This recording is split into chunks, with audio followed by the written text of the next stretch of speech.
Assalamualaikum dear students. Today in the subject science we are going to learn a very interesting topic that is about clothes. Now as for our daily life we need water, air, sunlight, yes, and house to live. In the same way we also need clothes. Now in today's topic we are talking about clothes, how they are made and how we can use them and why do we need clothes. Okay, so first thing we will learn is why do we need clothes. We need clothes to protect ourselves. So clothes protect ourselves from the weather, from heat and cold. During summer season clothes keep our body warm, and during summer season it will keep our body cool, and during winter season it will keep our body warm.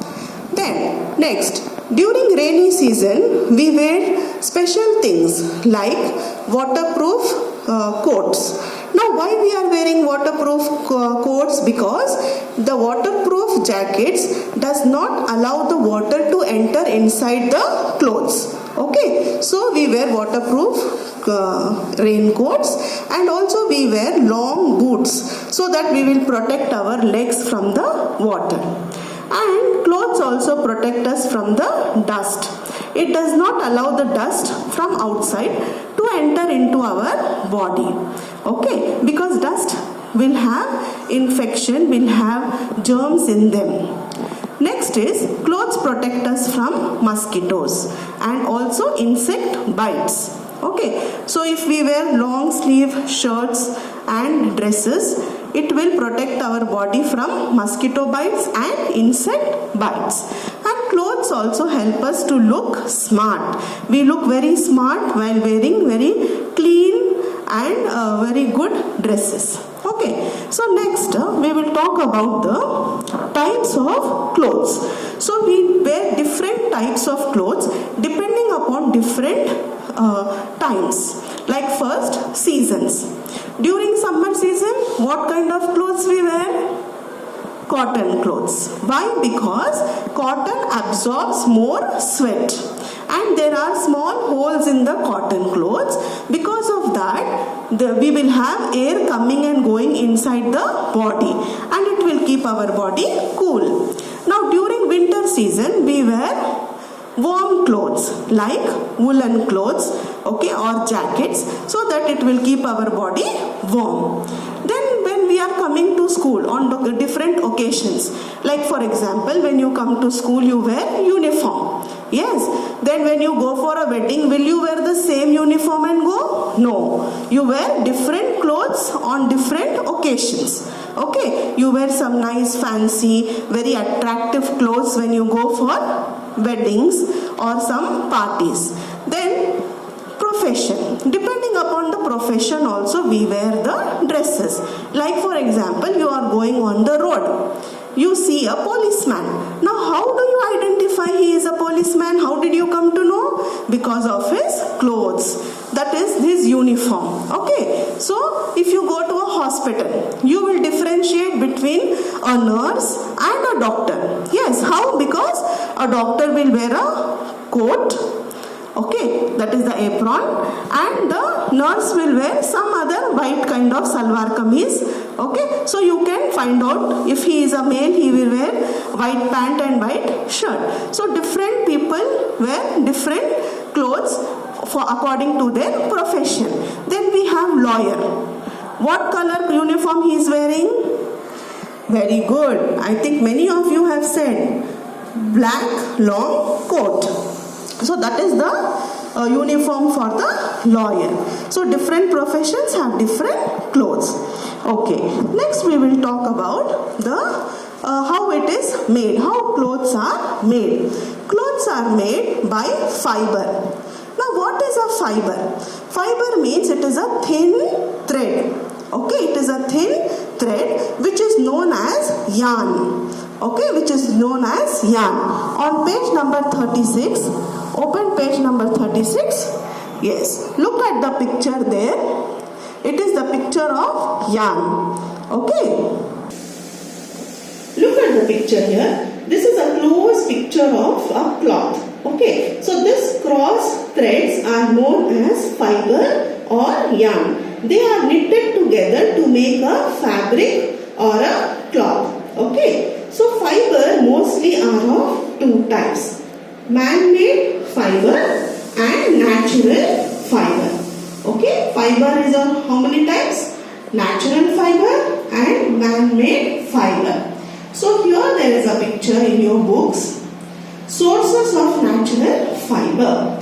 So natural fiber is always obtained from plants or animals. Okay, from plants or animals. For example, cotton. Cotton you will get it from cotton plant.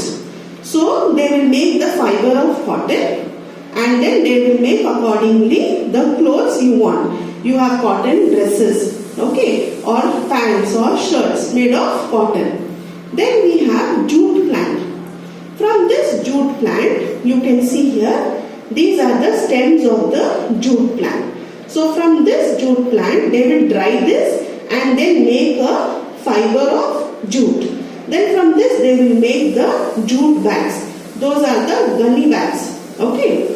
Then we have flax plant.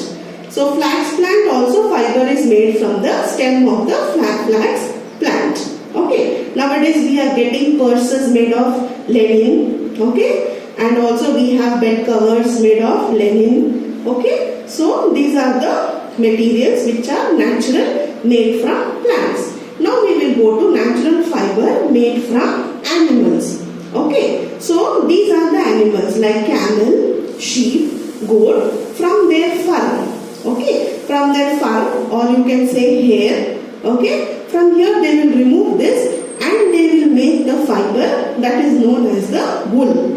Okay, so wool is made from the fur of the animals. And another animal fiber is silkworm.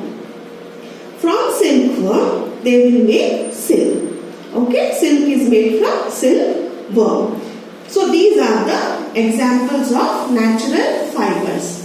Next we will go to synthetic fiber. Now synthetic fiber is man-made fiber. The fiber which is made by man using chemicals. Okay. So next, here example is for synthetic fiber: nylon, polyester and rayon. These are the examples. And this synthetic fiber, they do not absorb water.